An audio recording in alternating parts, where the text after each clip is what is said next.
So, kind of back to my last video about something big coming. What is that? What is the big thing coming? What what could it possibly be? Because just a quick recap, we had all this censorship leading up to 2020. You know, they were already censoring people for Russiagate. Then they started censoring people about the Hunter Biden laptop story. And then COVID started happening, so they started censoring people pretty much about anything that went against the narrative. You were getting censored for on social media. Now, as we keep going forward, now after the election, they censored people for talking about the election results. And I think there was an order on YouTube for the longest time that you couldn't say anything about the election being rigged in 2020. You couldn't say anything about the ballots, the way they were being. It was a whole new system that they rolled out. And, we still have those shady machines that everybody has always acknowledged can easily be hacked. And I don't know how anybody trusts those voting machines. So there's all this stuff going on that you're not supposed to talk about in the 2020 election. Now I guess you can, so, have at it. I personally don't want to, before I talk about things like that, I can't just go right into that without talking about other things, because so many people are triggered by Trump that, any kind of talk about something that would be good for Trump or bad for Biden just makes these people not want to be your friend anymore. And I don't want to lose friends just because I'm talking about things that we know happened. Friends on the ground, friends online really don't really seem like that big of a deal. Like, they come and go. There's a few people that's been around, especially at this channel, for a long time, and I see you out there, and I appreciate comments and just anything to keep me encouraged to do this, I guess, because I think it's important that more people start talking about these things. So when we talk about all the censorship that led up to 2020 and where it just really got bad, and we're on this thing now where they're trying to do something about it in the Congress, don't really have much hope for that. You had like Elon Musk buys Twitter and claims to make it a free speech place, and then hires this WEF puppet lady to come in and run day-to-day operations, and we find out what's she doing? Censoring again. And like I said, ever since Elon took over, the only indication I got that anything changed was that my 1-year-long suspension was lifted, because they said, it looks like, after they looked into the case after my most recent appeal, they said, it looks like there was really no reason why your channel was suspended. It's crazy. But so what do they got coming down the pipeline for, now that once again the censorship is going full blown? I mean, there's a lot of different things that is going on right now. You got the war. That's probably one of the biggest ones. The war, which is definitely looking to expand. I mean, the war could end today. All we would have to do is stop paying the Ukrainian government to be our puppets. The war could have ended already a couple of times, but it was stopped by us. And it looks like all we are trying to do is ramp it up, because now NATO has 300,000 troops poised to enter Ukraine. Who knows? So we already know that censorship is really bad. We got an American journalist in Ukraine who was tortured and kidnapped and charged with ridiculous, charges for basically saying, being a Russian sympathizer. And we're not hearing anything about that from our leaders or, press. I mean, it used to be like when a U.S. journalist got captured or put in jail or anything, that was a big deal. Now, well, it's not a big deal because he's not with the narrative of the U.S. government. So we see the censorship around the war is getting downright vicious. And if you're online talking about the war, It's one of the easiest ways to get the trolls and the bot farms raining down on you. And I'll probably get some raining down on this video, even though I'm not really saying too much about it. But that's just one thing. There's the war. We also hear that they're considering, or they're voting on, or there's a bill to start up a draft in America because the recruiting numbers are so low. That's a funny excuse. You know, the recruiting numbers are low. Sounds like you need to make your outfit more attractive if you want your recruiting numbers to go up, not force people to, be a part of your thing. But that's just another one of my opinions. I don't believe in drafts, especially if we are in a peacetime, which in America, I don't think America's ever not been involved in a bunch of wars. But technically, we're not in a hot war with anybody right at the moment, so I don't see any reason why you would have to start up a draft. Now, if you wanted to make service compulsory, that's a whole nother thing you could take votes on and make it, make that happen through a democratic process. And I'm pretty sure you're not going to get the votes for that right now with the current situation our war machine is involved with. All right, I'm getting bogged down with the war. There's other things. What else could it be? Could they be rolling out another pandemic?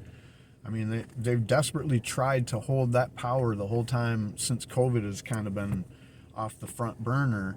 They tried to bring out, oh, we got monkeypox. Oh, we got RSV. Oh, we're going to have a triple demic with RSV, monkeypox, COVID, the flu, and, pneumonia.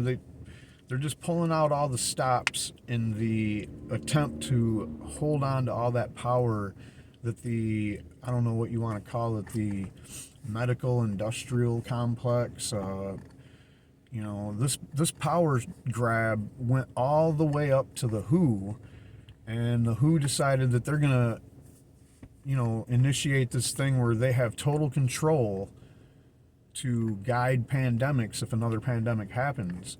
Meaning that your government no longer has a say in what happens and how you handle the pandemic in your country.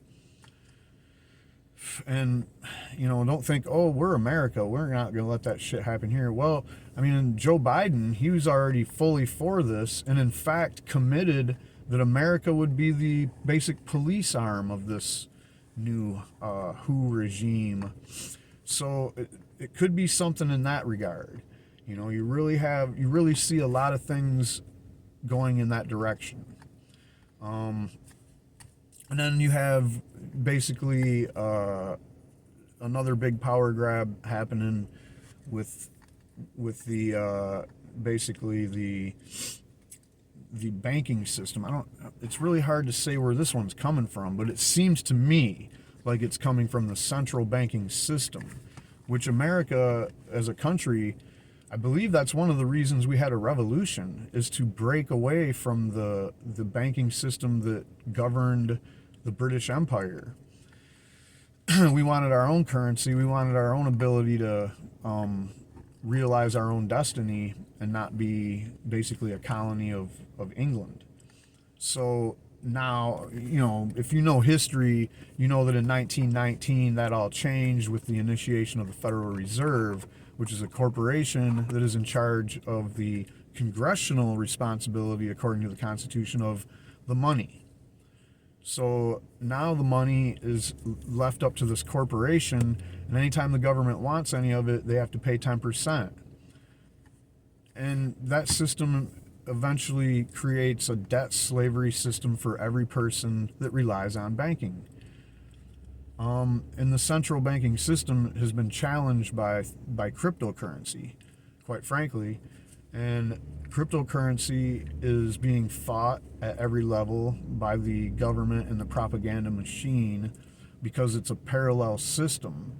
And when you talk about a system like America, America don't like parallel systems competing with it and showing that it can do better or provide a more quality or whatever to the people that are involved with it. Because I mean, let's face it, look at what your tax money is doing right now. You know, you give your money to the government, the taxes that you give, whatever percentage that is, and just know that all that money that you give them, look at how much it is. 60% of that just goes right to the bomb makers. That's 60% of that money goes right to them. Their budget's almost $1 trillion a year now. And if you're a Democrat, where's the anti-war Democrat? If you're a Republican, nobody can wash their hands of this anymore. You know, this is all on everybody. It's all being done, and as long as you're paying the federal government taxes, your name is written down on that piece of paper that funds that, and every bad thing that goes with it. So the central banking system wants to, they don't like parallel systems like Bitcoin, but they also don't like the idea of people having cash, because cash is another way that you have a little bit of freedom, and you can spend money without it being transacted on these networks that we know are highly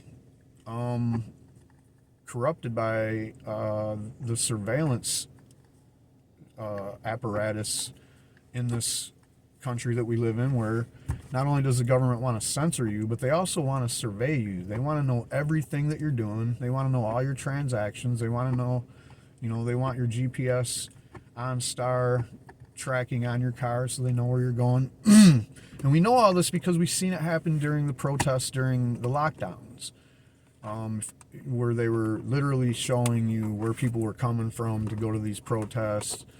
And it's basically like, it's not like we didn't know they were already doing this. We got Edward Snowden telling us that the NSA's basically got the ultimate power of looking at any kind of anything that happens on an electronic network. And this is all stuff we already know. And the central banking system uses all these tools and employs them and is part of the censorship regime. Because also, if you do remember during the trucker protests, specifically in Canada, if you were protesting or if you were donating to the protest, they were literally churning your bank account off. They were churning off your PayPal. They were even trying to seize Bitcoin wallets. So, the central banking system is highly involved in the censorship regime, because that's the best way to censor somebody, is to kneecap their funding. And if, basically they did that to Julian Assange and WikiLeaks. They froze WikiLeaks bank access and PayPal. They made it so you couldn't donate to them back in like 2010, I believe it was, or 11. So, the central banking system is, in order for them to maintain their illusion of monetary control, because they have definitely lost that. They have lost control of it. You got your dollar being devalued. You got the petrodollar being replaced with countries just transacting with other money. You have the U.S. credit rating getting downgraded because we're so in debt and running deficits still. Like that, you can't have a good credit rating if you're in debt and then you're running deficits and you're not paying your debt off. I mean, could you get a good credit rating if that was true?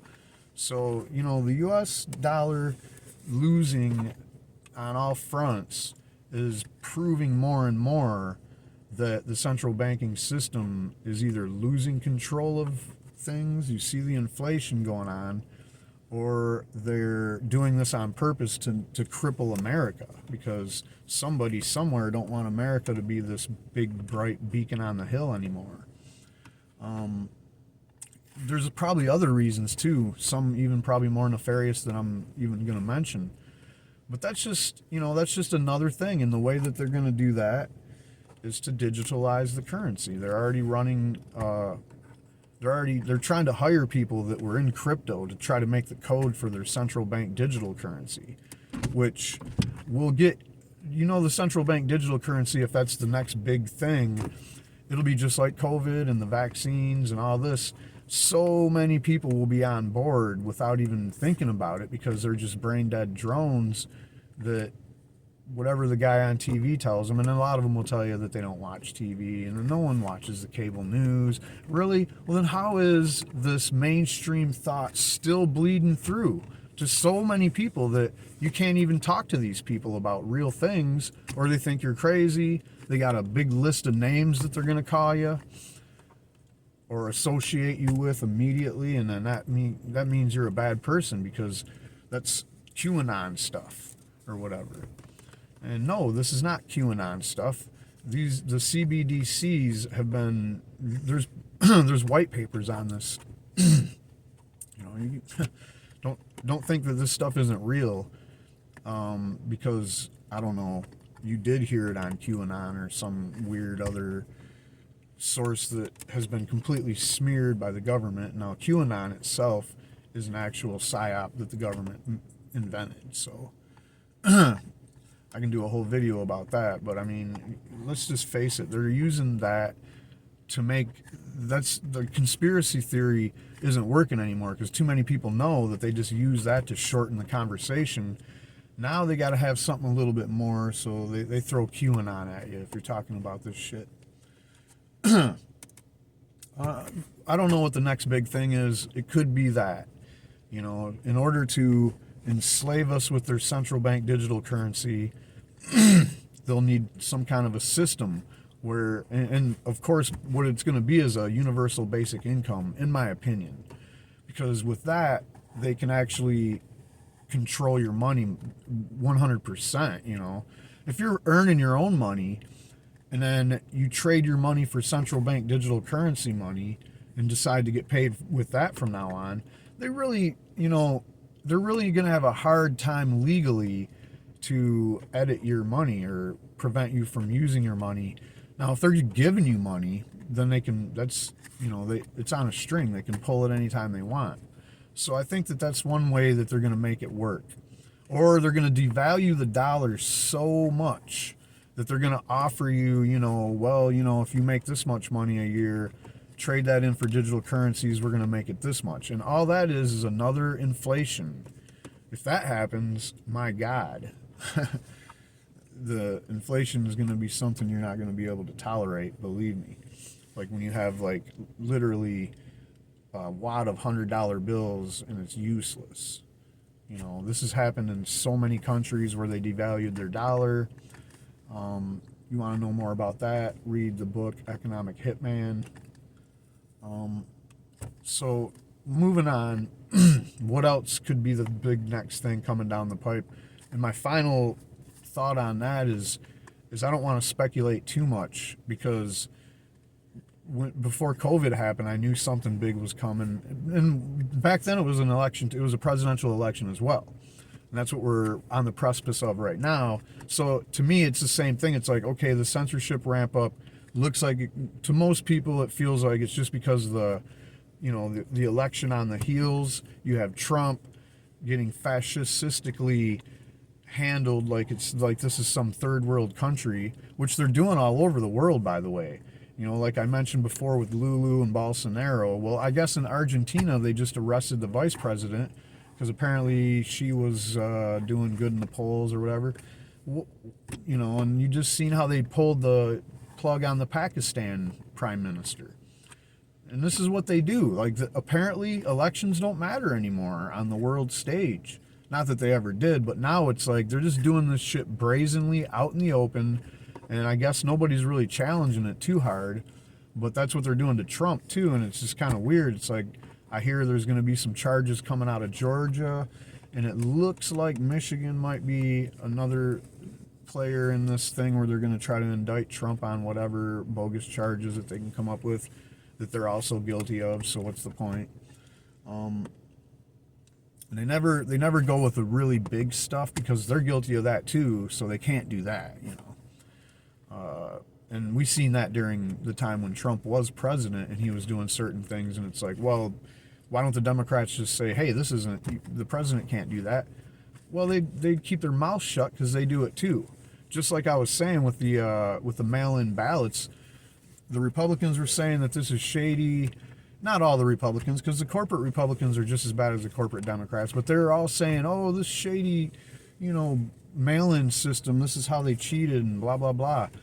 Well, instead of trying to reform that and get rid of it or bring it back to the old way that it was, where you had to have certain stipulations, it wasn't encouraged that just everybody gets a mail-in ballot sent to their house so they can vote by mail. Like, they didn't try to do anything to rectify this shady system that they said, just like the voting machines. So instead, they're out there championing and saying and giving reasons why they need to have more mail-in ballots too. And it's funny because, it doesn't really, it just makes it so that the murky waters just get even murkier. But with the election on the heels, I don't think that's all it is. I think there's something big coming. Maybe someone might know more about something or have a feeling about something. Put it in the comments if you think something big that I didn't mention. I just wanted to get that out there, and that's it. Peace.